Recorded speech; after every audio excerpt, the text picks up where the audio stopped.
Itu diantara di usul fikih diterangkan. Ketika diantara 5 hukum itu ada yang bernama mubah. Mubah itu boleh dilakukan, boleh ditinggalkan, dan kalau dilakukan ya tidak berpahala, tidak disiksa. Itu ada ulama yang protes. Protes gak bisa seperti itu. Itsma min mubahin ila wa tahaqqaqu bihi tarku haramimma. Fa'il zamu minas sukun tarkul qatli wa minas sukut tarkul qadaf. Tidak bisa, mubah itu tidak ada. Kalau kiai jagungan semalaman, itu Allah ngitungnya itu hada taroka dugem, wahada taroka delok dangdut, wahada taroka kada wakada. Oh, itu luar biasa. Dan kita ngikuti yang seperti itu saja. Gak usah tahajud, gak usah witir telulas, kaya ora kuat timbang gremeng. Sewengi jagungan, setan ngenteni kita tergoda maksiat, ternyata maksiatnya sampai tutup, kiainya masih apa? Jagungan. Jadi jagungan saja ada ilmunya bahwa itu perlawanan terhadap tarkul ma'asi. Sehingga bagaimana Anda katakan mubah ini mubah, toh gunanya adalah tarkul haram. Meskipun efek mubah juga bisa tarkul wajib, wae bojo blonjo turu. Kan wae ngrumat ibuke turu. Itu halal wajib. Jadi mubah itu resikonya ya bisa tarkul wajib, bisa tarkul haram. Sehingga kalau sanad ini terjaga secara baik, secara kultur, saya sering juga saguan sama Gus Yofur, itu mesti tak niati gitu. Jagungan wong alim iku ibadah dan menikmati ibadah adalah dakbul auliya wa dakbul ulama. Kata Imam Ghazali, pada akhirnya waqud buhadatin al-istilzat bil mubahat.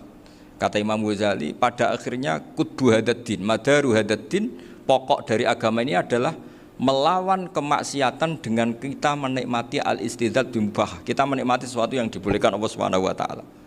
Dan seperti ini itu bisa qasmu dhuhri syaitan, bisa menghancurkan punggungnya setan. Karena kalau melawan setan dengan ibadah ini kadang kita capek selain isra potongan. Tapi nak kangkang ning komplek H gitu jagungan mbek kancane, ngenang melarate, mbok ngenang ora sekolah, ra munggah kenangan. Sing ra munggah diarani istiqomah. Gitu kan. Diarani tulus zaman, kok sing munggah dianggap kesusu. Saya ini punya pondok Quran, kalau ada yang hafal 3 tahun mesti digojlok kancane. Gak apik kesusu itu. Kesusu itu mesti tidak barokah karena tergesa-gesa apa? Hatam. Sehingga yang enggak hatam-hatam itu kayak partai mayoritas. Ini yang partai tulis zaman katanya. Ahlus sabri katanya. Akhirnya di pondok gara-gara itu mau guyon tapi enggak ada stigma sih yang enggak naik. Di Pondok Sarang itu saya punya temen itu banyak yang sekelas dengan saya, sekelas sama Gus Kamil, akhirnya sekelas dengan Gus Sofur. Padahal saya ini kakak kelas. Saya temannya, Gus Kamil temannya Gus Sofur. Ini anak ini nggak pernah naik, itu nggak dinyek, nggak dicibir di pondok. Karena guyonan tadi, guyonan bahwa ini bagian dari bentuk apa? Istiqomah. Nanti yang goblok juga tenang. Karena kiainya cerita, kadang santri goblok ya barokah. Di sini pondok akeh santri ora tau sinau ning omah dadi kiai gede. Selalu kiainya tuh cerita seperti itu. Akhirnya sing goblok ya bangga dengan kegoblokannya. Iya, jadi kiai itu orang yang meskipun guyon ini barokahnya Masya Allah.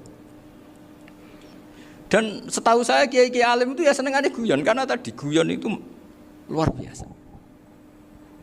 Bapak saya itu kalau pesan sama saya itu enak ngaji wis guyon nice. Wong ning omah mikir utang, mikir wedi bojo macam-macam kok ngaji kok jak nangis pisan, nangis ping pindho gitu. Sudah jak guyon ae. Paling gak lali. Dan beliau punya dalil kul bi fadlillah bi rahmati fa bidzalika falyafrah. Jadi jangan sampai orang ini farah bil maksiat, jangan sampai orang itu. Dan ini yang saya kenang dari sekian cerita murid Bali. Mbah Ali Maksum ya senengane guyon. Gejol-gejolkan mbek santri guyon. Ini saya maklumatkan ke semua santri beliau bahwa ini bukan sekedar guyon, tapi al-istildzat bil mubahat. Ini adalah perlawanan terhadap setan karena banyak orang bisa senang tuh kalau nunggu maksiat. Ini bisa senang dengan sesuatu yang tidak maksiat. Itu kayak apa hebatnya? Makanya Nabi itu kalau ketemu sahabat ya sering ngendikan yang ringan-ringan. Ya Umar ma'afalan duher jong mana piye ijek. Kalau ketemu anak kecil ya. Nanti ketemu yang tua-tua yang sudah nggak bisa mikir, ya cerita-cerita saya mohon sekali murid-murid kerap ya, jangan hanya ngaji fikih. Kalau hanya ngaji fikih itu posisi Abu Hanifah itu seakan-akan nyuwun sewu orang yang sangat tidak ahli hadis. Karena beliau di situ kelihatan kalah sekali dengan Imam Syafi'i. Apalagi di perdebatannya Muhammad bin Hasan Asy-Syaibani dengan Imam Syafi'i itu kelihatan sekali betapa Abu Hanifah itu orang yang nyuwun sewu ditinggalkan dalam ilmu hadis. Sampai beliau hanya dapat gelar min ulama ahli ra'yi, termasuk ulama yang kuat logikanya. Juga harus baca kitab-kitab seperti ini. Ternyata di balik Imam Syafi'i mukhalif pada beliau di bab-bab fikih, perilakunya sangat hormat. Sampai beliau tuh kalau tawassul ke kuburannya Abu Hanifah. Dan beliau ngendikan an-nasu fil fiqhi iyalun ala Abu Hanifah. Semua orang yang ahli fikih itu masih anak buahnya Abu Hanifah. Saya berkali-kali cerita, mazhab Syafi'i itu alatut tadhir hanya dua, yaitu alma wa turab. Abu Hanifah nambahi wanar. Alasannya Abu Hanifah orang mukmin yang dosanya banyak itu dibakar di neraka, dan alasannya Allah litadhirihim, untuk mensucikan mereka. Sehingga pikirannya Abu Hanifah an-nar itu min alatit tadhir. Apa yang terjadi ketika bata itu batu bata yang dibakar, di situ campur teletong, campur apa-apa, itu kalau sudah mazhab Abu Hanifah selesai, sudah suci, karena sudah ngelewatin pembakaran. Meskipun kita tidak akan kalau kehilangan air terus wudhu dengan api, bisa bunyak semua itu. Tapi apapun itu menjadi solusi. Sehingga saya punya kitab namanya Ikhtilafu Malik, Ikhtilafu Malik wa Abu Hanifah atau Ikhtilafu Syafi'i ma Abu Hanifah. Itu kelihatan sekali kalau Abu Hanifah itu nyuruh posisinya kalah. Karena yang ngarang orang-orang Syafi'i. Tapi kalau melihat kitab-kitab kewalian, misalnya di kitab Mizan Kubro ini juga sering disebut kisah itu Mbak Ali Maksum tentang Imam Sa'roni. Berkali-kali beliau mengutip Mizan Kubro. Itu Abu Hanifah adalah orang yang sangat mukasyafah. Artinya ketika Nabi cerita air wudhu itu menjatuhkan dosa, tidak ada air wudhu yang jatuh ke kamu kecuali saat itu juga dosa kamu jatuh. Itu beliau datang ke Madharota Kufah. Kemudian beliau bilang sama si orang tua tadi, tub anizina. Orangnya terus bilang atubu minazina. Ada lagi pemuda datang dibilangin tub an ukuki walideka. Terus bilang tub tu an ukuki walidaya.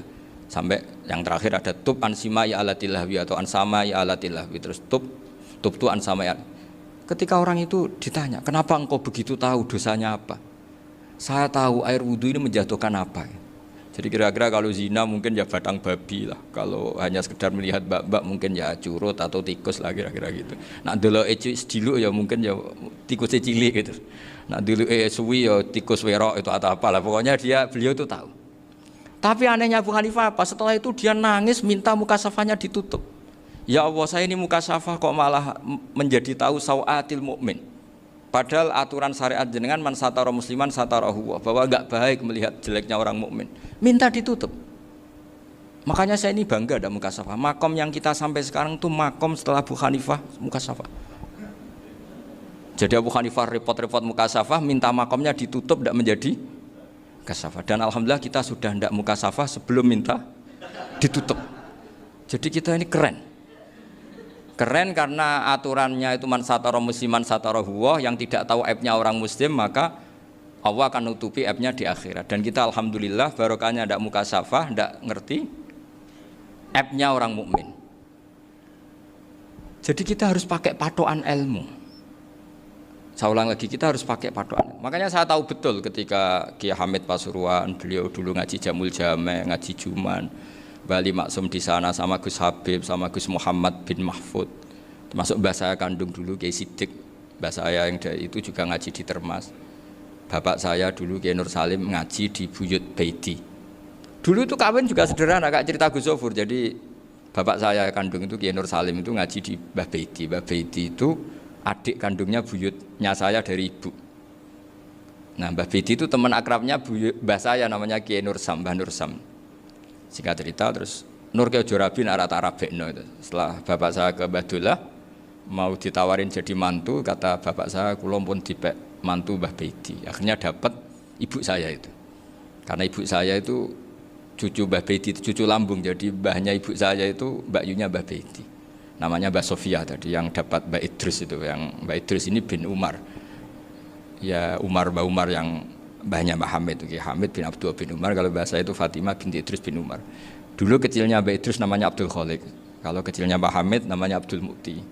Kalau kecilnya Mbah Maksum namanya Muhammadun kalau nggak salah. Dulu itu orang dulu itu namanya dua-dua karena diganti ketika musim apa? Haji. Jadi ini terjaga.